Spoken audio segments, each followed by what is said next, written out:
नमस्कार दोस्तों, स्वागत है आप सभी का पाथफाइंडर पर। So in a very major development, UK and Italy के द्वारा दोस्तों भारत को अपने 6th generation fighter jet programme में इनवाइट किया गया है। आप लोग यहाँ पे देख सकते हैं, ये खबर जस्ट आज से कुछ ही दिन पहले सामने आई है। Italy UK extend invitation to India for collaborative development of the 6th generation fighter jet programme. और अगर हम रिपोर्ट्स की माने तो इस बार जो मेन पुश दिया गया है वो इटली की सरकार से देखने को मिला है, जिन्होंने कहा है कि हम लोग चाहते हैं कि भारत को भी अब 6th generation fighter jet programme का हिस्सा बनाया जाए। नाउ ये खबर वैसे ही अपने आप में बहुत बड़ी बन जाती है, लेकिन ये 2-3 रीजंस की वजह से बहुत ही ज़्यादा स्पेशल बन जाती है। पहला रीज़न तो यूके ने इसमें एक बहुत ही यूनिक ऑफर दिया है। यूके ने ये कहा है कि अगर इंडिया हमारे साथ इस पर्टिकुलर प्रोग्राम में ज्वाइन करता है तो हम लोग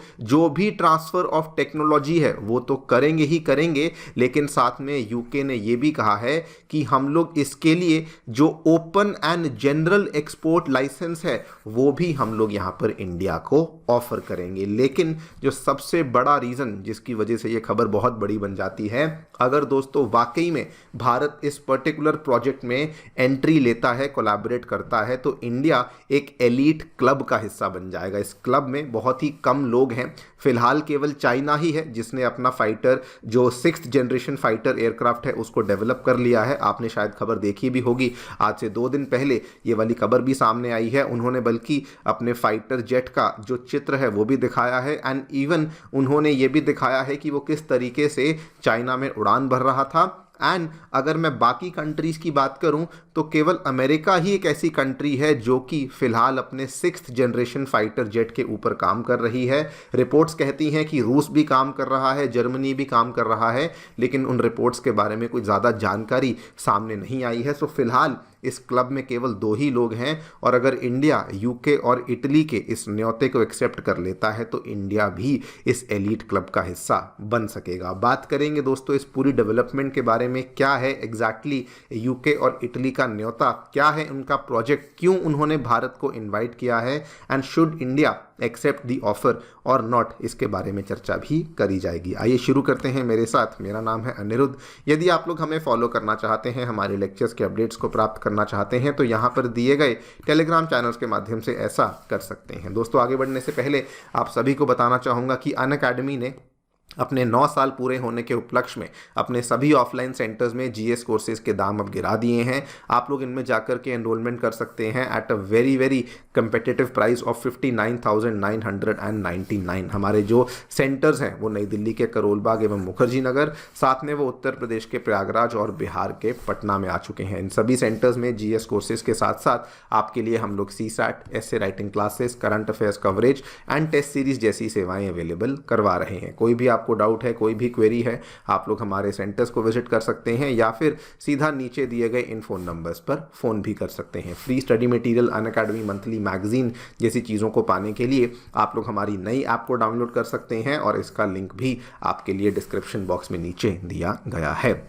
all right, so directly coming to the news, हमें क्या देखने को मिला है दोस्तों, यूके एंड इटली के द्वारा बेसिकली भारत को न्योता दिया गया है, एंड उन्होंने ये कहा है कि हम चाहते हैं कि हमारा जो 6th जनरेशन फाइटर जेट का प्रोग्राम चल रहा है, जिसका ऑफिशियल नेम है global combat air programme, GCAP भी कहा जाता है, हम चाहते हैं कि भारत उसका यहाँ पर हिस्सा आकर के बन सके। Now before we talk about कि इन्होंने इंडिया को यहाँ पर क्यों इन्वाइट किया है, मैं आपको थोड़ी सी इस प्रोजेक्ट के बारे में हिस्ट्री बता देता हूँ। ये वाला जो GCAP प्रोजेक्ट है, इसका असल में जो पुराना नाम था, इसको दोस्तों टेम्पेस्ट प्रोजेक्ट के नाम से जाना जाता था, और इस प्रोजेक्ट को फॉर्मली लॉन्च किया गया था सन 2022 में। और उस टाइम पर इसको जब लॉन्च किया गया था, इसमें कुल मिला के 3 कंट्रीज थी, यूके, जापान एंड इटली। आज भी आपको यही 3 कंट्रीज देखने को मिलती हैं, एंड इन्होंने अपना जो मैंडेट था वो ये कहा था कि इस प्रोजेक्ट के तहत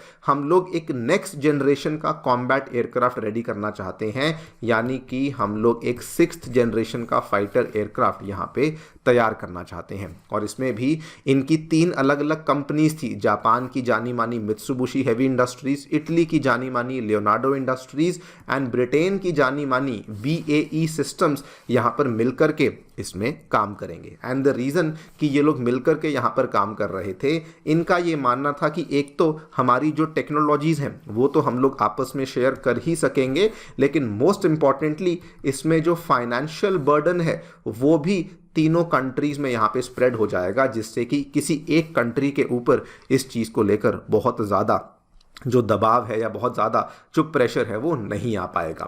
एंड इस प्रोजेक्ट को लेकर बातचीत चलती रही, लेकिन बहुत बातचीत आगे नहीं बढ़ पाई। लेकिन दोस्तों रिसेंटली जब रियो डी जनेरो ब्राज़ील में अभी इसी साल जो G20 का सम्मेलन हुआ था, वहाँ पर तीनों देशों के जो हेड्स हैं वो फिर से मिले। इटली, UK एंड जापान के हेड्स ने फिर से मुलाकात करी एंड एक बार फिर से कहा कि हमें इस प्रोजेक्ट के ऊपर अब जल्दी से आगे काम करने की बहुत आवश्यकता है। आपको याद करवा दूं, आज से 2 साल पहले जिस टाइम पे UK के PM मिस्टर बोरिस जॉनसन थे, उस टाइम पर भी इन्होंने इंडिया को इनवाइट किया था कि प्लीज़ आप लोग आइए और हमारा जो ये टेम्पेस्ट प्रोजेक्ट है, उस टाइम पे इसका नाम टेम्पेस्ट प्रोजेक्ट था, प्लीज़ आप लोग आइए और इसका हिस्सा बन जाइए। आप लोग यहाँ पे देख भी सकते हैं, अप्रैल 2022 की ये खबर है।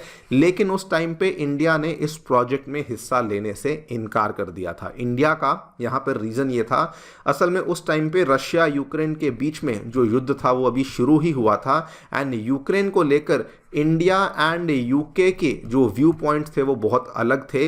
इसीलिए इंडिया ने कहा कि हम लोग वहाँ पर आपका हिस्सा नहीं बन सकते हैं। लेकिन दोस्तों इस बार अब UK के द्वारा अपने इनविटेशन को रिन्यू किया गया है एंड इस बार इनविटेशन में इटली के द्वारा भी बहुत ज़्यादा पुश किया गया है। आप लोग देखिए, इटली ने बहुत ज़्यादा एंथुजियाज्म शोकेस किया है कि वो भी चाहते हैं कि इंडिया इस प्रोजेक्ट का आकर के बेसिकली हिस्सा बन सके। नाउ सवाल ये आता है कि आखिरकार इंडिया को ये लोग क्यों इनवाइट कर रहे हैं। एक रीज़न तो जैसा मैंने आपको पहले बताया, असल में अगर आपको एक 6th generation fighter jet aircraft ready करना है तो उसमें जो फाइनेंशियल बर्डन है वो बहुत ज़्यादा आएगा। तो यहाँ पर कंट्रीज़ का ये मानना है कि अगर हम लोग ज़्यादा कंट्रीज़ को इन्वॉल्व कर लेंगे तो अकॉर्डिंगली जो फाइनेंशियल बर्डन है वो यहाँ पे स्प्रेड आउट हो जाएगा। दूसरी बात जो यहाँ पर कहा गया है कि जो टेक्नोलॉजी है उसकी शेयरिंग हो सकेगी, यानी कि जो भी टेक्नोलॉजीज़ इन कंट्रीज़ के पास हैं वो इंडिया को मिल सकेंगी, जो इंडिया के पास टेक्नोलॉजीज़ हैं वो भी इनको मिल सकेंगी, जिससे कि ओवरऑल जो जेट का बनना है वो और भी ज़्यादा आसान हो सकेगा। लेकिन इंडिया को इनवाइट करने के पीछे एक बहुत बड़ा रीज़न है दोस्तों, इंडिया की ज्योग्राफिकल लोकेशन। हम सभी जानते हैं कि इंडो पैसिफिक के एरिया में इंडिया सबसे ज़्यादा क्रूशल जगह पे लोकेटेड है एंड ये वाली जितनी भी वेस्टर्न कंट्रीज़ हैं ये सभी की सभी, अगर मैं यूरोपियन यूनियन की बात करूं तो उन्होंने स्पेसिफिक एक इंडो पैसिफिक स्ट्रैटेजी को अनाउंस किया है, keeping India in the centre. Similarly Germany हुआ या फिर इटली हुआ या फिर इवन UK हुआ, ये सब लोग भी अपनी अलग अलग से जो स्ट्रैटेजीज़ हैं उसको यहाँ पे अनाउंस कर रहे हैं एंड इनको ये समझ आ चुका है कि अगर इंडो पैसिफिक में किसी भी तरीके से चाइना को टक्कर देनी है तो केवल इंडिया की मदद से ही ये पॉसिबल है एंड इसीलिए ये सब लोग बेसिकली इंडिया के साथ आज कोलैबोरेशन करने को लेकर बहुत ज़्यादा आतुर हो चुके हैं। This is the main reason जिसकी वजह से इतने बड़े प्रोजेक्ट में ये लोग भारत को हिस्सा बनाने का प्रयास कर रहे हैं। अगला क्वेश्चन ये आता है कि should India join this project और नॉट। तो देखिए, एक्सपर्ट्स का तो यहाँ पर ऑब्वियसली यही कहना है कि अगर इंडिया इस प्रोजेक्ट में ज्वाइन कर लेता है तो डेफिनेटली हम लोग एक नई लीग में एंट्री कर लेंगे जो कि दुनिया के सबसे ज़्यादा एडवांस्ड फाइटर जेट्स को बनाने वाली लीग है। दूसरी बात, इसका सबसे बड़ा फ़ायदा ये भी होगा कि हमारा जो आमका प्रोजेक्ट है, जो कि आपको मालूम होगा जिसके तहत इंडिया अपना 5th जनरेशन फाइटर एयरक्राफ्ट तैयार कर रहा है, वो वाले प्रोजेक्ट को बहुत बड़ा बूस्ट मिल जाएगा। उसको लेकर जो भी टेक्नोलॉजीज चाहिए, जो भी हमें नई नई टेक्निक्स चाहिए, वो हमें अवेलेबल हो सकेंगी एंड उसका जो प्रोग्रेस है, उसका जो प्रोडक्शन है वो भी यहाँ पे जल्दी से तेज़ी से हमें देखने को मिल सकेगा। लेकिन सबसे बड़ा रीज़न जिसकी वजह से भारत के लिए ये बहुत ही स्पेशल बन सकता है, आपको दोस्तों बता दूं, चाइना के द्वारा अपना जो recently 6th generation fighter aircraft है उसको उन्होंने अनवेल कर दिया है, जिसका नाम है चेंगडू J-36। इसकी बल्कि तस्वीर भी सामने आई है, जिसको लेकर बहुत सारे जो डिफेंस एक्सपर्ट्स हैं पूरी दुनिया भर के, वो भी बहुत ज़्यादा शॉक हो चुके हैं इस तस्वीर को देख के, बिकॉज ये एक ऐसा एयरक्राफ्ट है जिसमें कि आपको टेल देखने को नहीं मिलती एंड इसकी जो यहाँ पर स्पेसिफिकेशंस, जो इसकी कैरेक्टरिस्टिक्स सामने आई हैं, बताया जाता है कि ये हाइपरसोनिक स्पीड पर भी काम कर सकता है, बताया जाता है कि ये लेज़र वेपन्स भी फायर कर सकता है, बताया जाता है कि ये एआई के ऊपर आधारित है एंड इसमें अगर चाहें तो बिना एक पायलट के भी आप इसको यहाँ पे उड़ा सकते हैं, जो कि बताया जा रहा है कि ये सारे के सारे स्पेसिफिकेशंस आपको इसके अंदर देखने को मिलती हैं। तो अगर